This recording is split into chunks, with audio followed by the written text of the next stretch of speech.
Hi hello viewers, welcome back to my channel.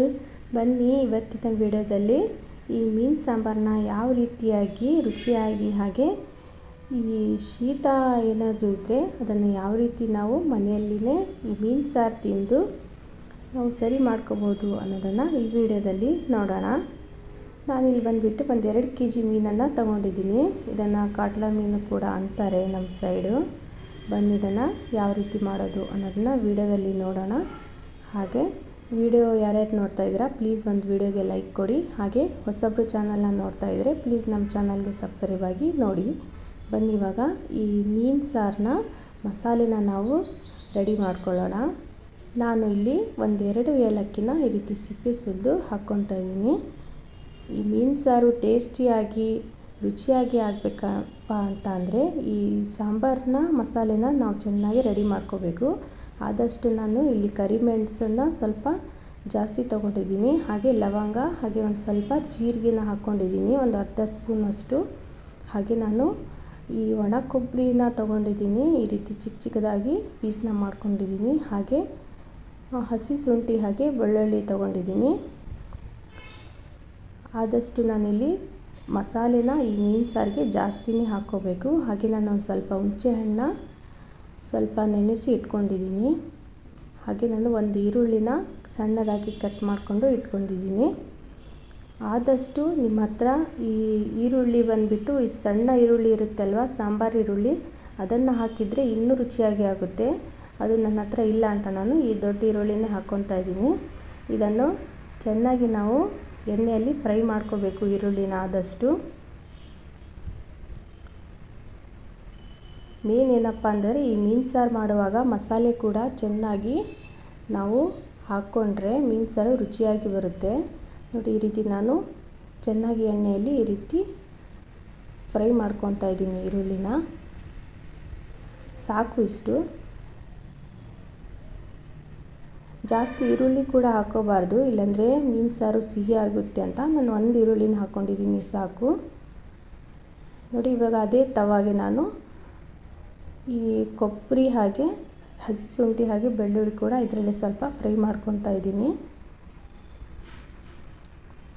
ತುಂಬಾ ರುಚಿಯಾಗಿ ಬರುತ್ತೆ. ಈ ರೀತಿ ಒಮ್ಮೆ ಮಾಡಿ ನೋಡಿ, ತುಂಬಾ ಟೇಸ್ಟಿಯಾಗಿ ಬಂದಿತ್ತು.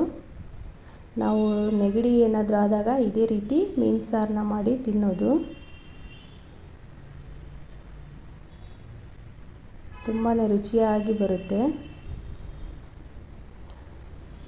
ರೊಟ್ಟೆಗೆ, ಮುದ್ದೆಗೆ ಹಾಗೆ ಅನ್ನಕ್ಕೂ ಕೂಡ ಚೆನ್ನಾಗಿ ಟೇಸ್ಟಿಯಾಗಿ ಬರುತ್ತೆ ಈ ಸಾಂಬಾರು ಈ ರೀತಿ ಮಾಡಿದರೆ.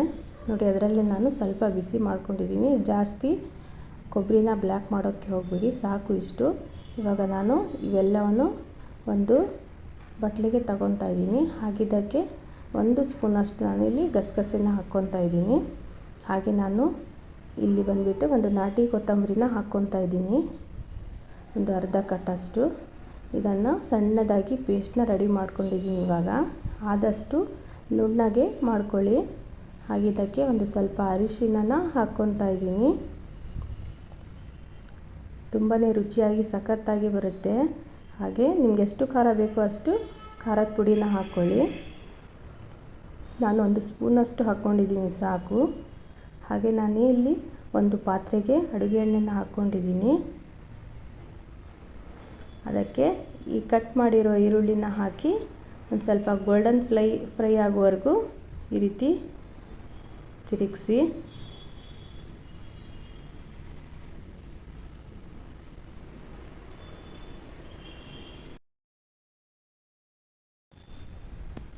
ನೋಡಿ, ಹಾಗೆ ನಮಗೆ ಈ ಮೀನು ಸಾರು ಒಂದು ಸ್ವಲ್ಪ ಕೆಂಪುಗೆ ಹಾಗೆ ತುಂಬಾ ನೋಡೋಕ್ಕೆ ಚೆನ್ನಾಗಿ ಕಾಣಿಸ್ಬೇಕಪ್ಪ ಅಂತಂದರೆ ಈ ಎಣ್ಣೆ ಬಿಸಿ ಆದಾಗ ಫಸ್ಟು ನಾವು ಈ ಖಾರದ ಪುಡಿನ ಈ ರೀತಿ ಹಾಕ್ಕೊಂಡ್ರೆ ಮೀನು ಸಾರು ನೋಡೋಕ್ಕೆ ತುಂಬಾ ಕೆಂಪಗಾಗಿ ಆಯ್ಲಿಯಾಗಿ ಕಾಣಿಸುತ್ತೆ ಅಂತ ನಾನು ಫಸ್ಟು ಈ ರೀತಿ ಖಾರದ ಪುಡಿನ ಹಾಕ್ಕೊಂಡಿದ್ದೀನಿ.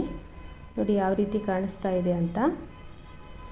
ಹಾಗೆ ಇವಾಗ ನಾನು ಈ ಮಿಕ್ಸಿ ತೊಳ್ಕೊಂಡು ಆ ಜಾರಲ್ಲಿರುವ ನೀರು ಕೂಡ ಹಾಕ್ಕೊತಾ ಇದ್ದೀನಿ.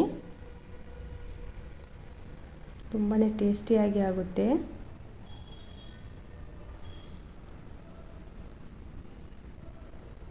ಹಾಗೆ ಯಾರೆಲ್ಲ ವಿಡಿಯೋ ನೋಡ್ತಾ ಇದ್ದೀರಾ ಪ್ಲೀಸ್ ಒಂದು ವಿಡಿಯೋಗೆ ಲೈಕ್ ಕೊಡಿ, ಹಾಗೆ ನಮ್ಮ ಚಾನಲ್ನ ಸಬ್ಸ್ಕ್ರೈಬ್ ಆಗಿ ವಿಡಿಯೋ ನೋಡಿ.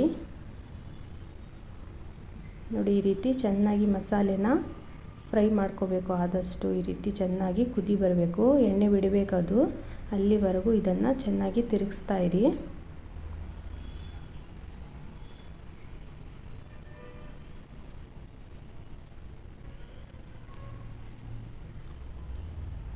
ಈ ಎಲ್ಲ ಮೀನು ತೊಗೊಂಡ್ರೂ ಮಸಾಲೆ ಇದೇ ರೀತಿ ಇರುತ್ತೆ. ನೀವು ಯಾವ ಮೀನು ಸಾರು ಮಾಡಿದರೂ ಮಸಾಲೆ ಇದೇ ರೀತಿ ರೆಡಿ ಮಾಡ್ಕೋಬೋದು.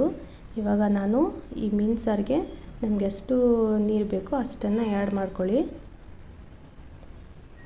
ಇಷ್ಟು ಸಾಕು. ನಾನು ಇದಕ್ಕೆ ಇವಾಗ ರುಚಿಗೆ ತಕ್ಕಷ್ಟು ಉಪ್ಪನ್ನು ಹಾಕ್ತಾಯಿದ್ದೀನಿ.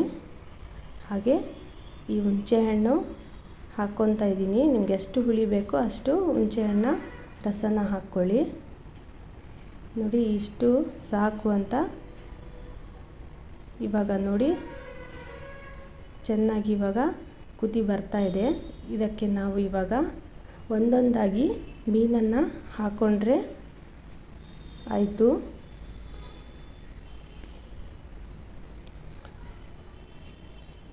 ಈ ಟೈಮಲ್ಲಿ ನೀವು ಉಪ್ಪು ಅಥವಾ ಹುಳಿ ಕೂಡ ಟೆಸ್ಟ್ ಮಾಡ್ಕೋಬೋದು. ನೋಡಿ ಇವಾಗ ನಾನು ಒಂದೊಂದಾಗಿ ಮೀನನ್ನು ಹಾಕ್ಕೊತಾ ಇದ್ದೀನಿ. ಈ ಮೀನನ್ನು ಯಾವ ಮೀನಾದರೂ ಸರಿ ಜಾಸ್ತಿ ಕುದಿಸೋಕೆ ಹೋಗಬೇಡಿ. ಒಂದು 5ರಿಂದ 10 ನಿಮಿಷ ಒಂದು ಕುದಿ ಬಂದರೆ ಸಾಕು, ಇಲ್ಲಾಂದರೆ ಮೀನುಗಳು ಒಡೆದೋಗ್ಬಿಡುತ್ತವೆ ಅಂತ. ಒಂದು ಕುದಿ ಬಂದರೆ ಸಾಕು, ಒಲೆನ ಆಫ್ ಮಾಡ್ಕೊಂಡ್ಬಿಡಿ. ಹಾಗೆ ನಮ್ಮ ವಿಡಿಯೋ ನಿಮ್ಗೆ ಹೇಗೆ ಅನ್ನಿಸ್ತು ಅನ್ನೋದನ್ನು ಕಾಮೆಂಟ್ನಲ್ಲಿ ಹಾಕೋದನ್ನು ಮರಿಬೇಡಿ. ಆದಷ್ಟು ಈ ವಿಡಿಯೋನ ನಿಮ್ಮ ಫ್ಯಾಮಿಲಿ ಫ್ರೆಂಡ್ಸ್ ಜೊತೆ ಶೇರ್ ಮಾಡಿ. ನಾನು ಮತ್ತೆ ಮುಂದಿನ ವಿಡಿಯೋದಲ್ಲಿ ಸಿಗ್ತೀನಿ. ವಿಡಿಯೋ ನೋಡಿದ್ದಕ್ಕಾಗಿ ಧನ್ಯವಾದಗಳು ಫ್ರೆಂಡ್ಸ್. Thanks for watching.